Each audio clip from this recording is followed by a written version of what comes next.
नमस्कार विद्यार्थी मित्रांनो, स्वागत आहे तुमचं गणित शिकूया या यूट्यूब चॅनलमध्ये।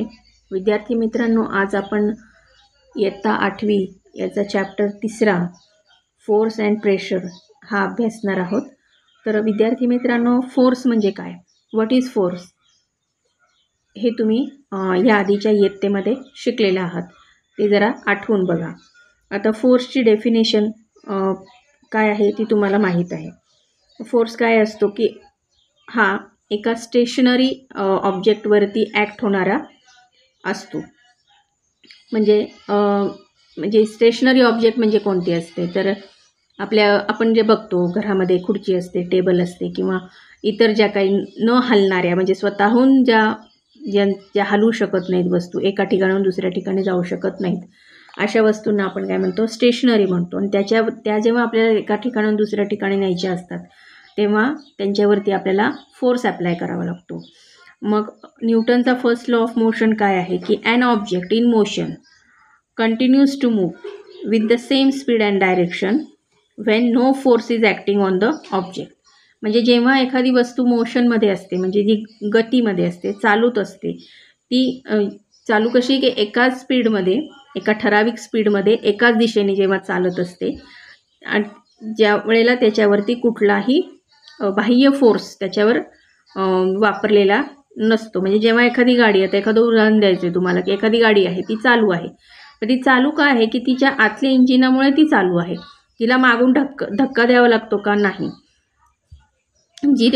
जर ती गाडी बंद असेल, तिच्यात काही खराबी झाली असेल आणि तिला एका ठिकाणून दुसऱ्या ठिकाणी न्यायची असेल तेव्हा तिला धक्का द्यावा लागतो, पण एरवी ती तिच्या इंजिनमुळेच स्वतः चालते। मग याला काय म्हणतात, this is Newton's first law of motion. आता इथे खाली काही उदाहरणं तुम्हाला दिसत आहेत बघा, की एक व्यक्ती आहे जी गाडी ढकलती आहे, एक मुलगा आहे जो कुत्र्याला ओढतो आहे, एक मुलगा आहे जो फुटबॉलला किक मारून दूर अंतरावरती फेकत आहे।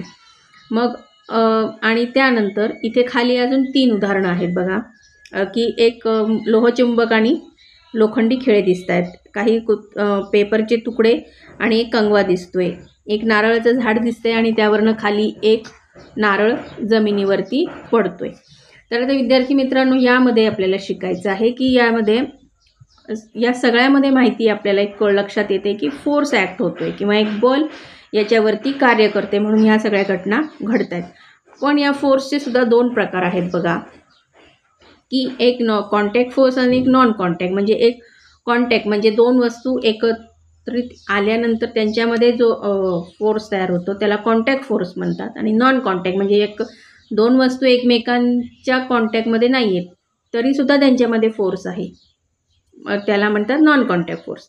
आता कॉन्टॅक्ट फोर्सची उदाहरणं बघा, ही जी वरची 3 दिसत आहेत, 3.1 या चित्रामध्ये जी दाखवलेली आहेत, ती सगळी काय आहेत, कॉन्टॅक्ट फोर्सची उदाहरणं। म्हणजे हा व्यक्ती जो आहे ती गाडी मागच्या बाजूने ढकलतोय, त्याला ती पुढच्या दिशेने न्यायची आहे म्हणून, त्यामुळे तिला तो मागच्या बाजूने ढकलतोय। एक मुलगा आहे जो कुत्रा ओढतोय, एक मुलगा आहे तो फुटबॉलला किक मारून दूरवर फेकतोय।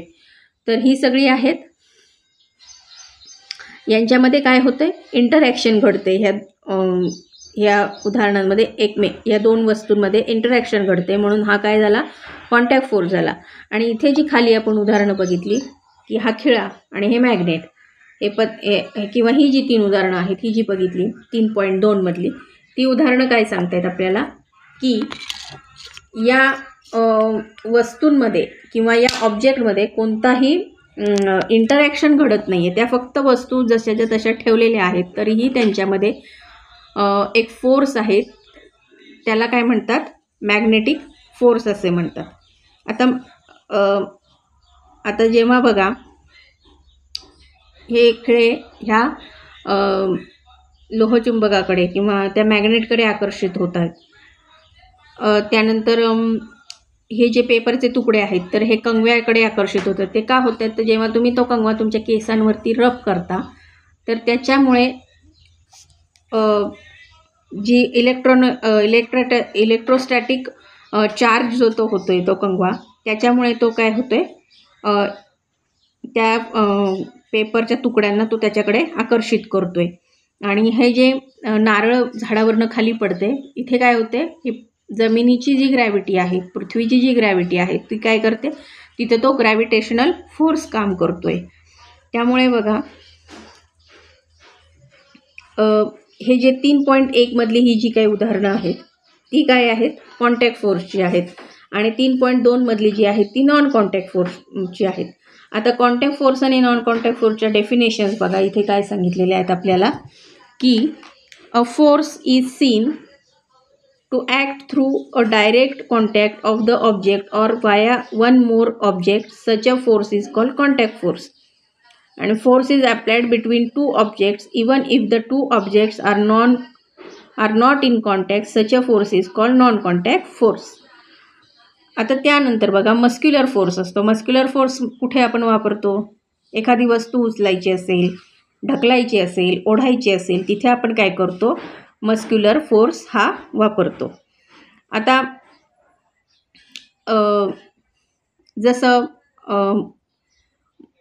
मॅग्नेटिक फोर्स झाला, ग्रॅव्हिटेशनल फोर्स झाला किंवा इलेक्ट्रोस्टॅटिक फोर्स झाला, हे काय होतात, विदाऊट कॉन्टॅक्ट ते कार्य करतात त्यांचं.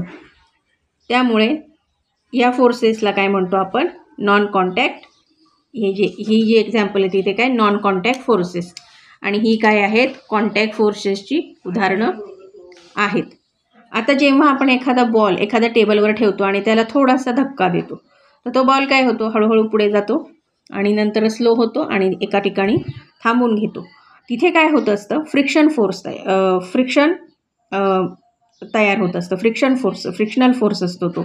फ्रिक्शन कुणामध्ये तयार होतं, तर त्या टेबलमध्ये, त्या टेबलच्या सरफेसमध्ये आणि त्या बॉलमध्ये हे फ्रिक्शन तयार होतं. आता फ्रिक्शनल फोर्सेस जे काय आहेत ना, ते रोजच्या जीवनामध्ये आपल्याला खूप गरजेचे असतात. कारण बघा, जर आपण चालायला लागलो तर आपण काय करतो, जमिनीला मागे मागे टाकतो आणि आपण पुढे जातो. चालताना तुम्ही तुमचं ऑब्झर्वेशन अशा पद्धतीने करून बघा की ती जमीन मागे मागे जाते, आपण पुढे पुढे चालायला लागतो. आणि तिथे फ्रिक्शनल फोर्स कुणात असतो, तर आपल्या पावलांमध्ये आणि त्या जमिनीच्या सरफेसमध्ये हा फ्रिक्शनल फोर्स तयार होत असतो. आता हा फ्रिक्शनल फोर्स जर नसेल तर आपण चालू शकणार नाही, आपण पडून जाऊ. त्याचप्रमाणे जर, आणि फ्रिक्शनल फोर्स जो काय असतो ना, तो उलट्या दिशेने कार्य करतो. म्हणजे ज्या दिशेने आपण चाललो आहे किंवा जी काही वस्तू आहे ती ज्या दिशेने चाललेली आहे त्या दिशेच्या विरुद्ध दिशेने फ्रिक्शनल फोर्स हा काम करत असतो. आता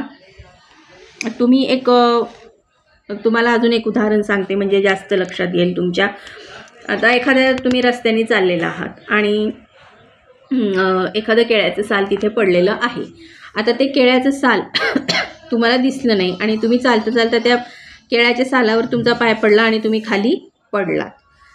तर आणि किंवा चिखल असेल रस्त्याला आणि त्या चिखलात तुमचा पाय अडकला तरी तुम्ही पडू शकता.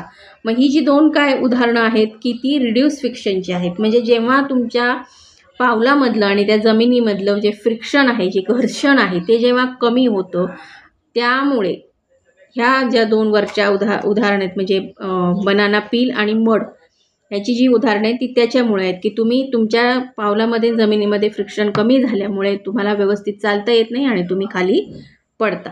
तर विद्यार्थी मित्रांनो, आजचे आपलं जे चॅप्टर मी सुरू केलेलं आहे फोर्स आणि प्रेशर, यातला जो कॉन्टॅक्ट आणि नॉन कॉन्टॅक्ट फोर्सेसचे एक्झाम्पल्स, त्याचे डेफिनेशन्स, त्याचे डिफरन्सिएशन, हे मी तुम्हाला सांगितलेलं आहे विथ द एक्झाम्पल्स. हे मला आशा आहे की लक्षात आलं असेल. तर आजच्या व्हिडिओमध्ये आपण इथेच थांबूयात. भेटूयात पुन्हा पुढच्या व्हिडिओमध्ये. तोपर्यंत नमस्कार, धन्यवाद.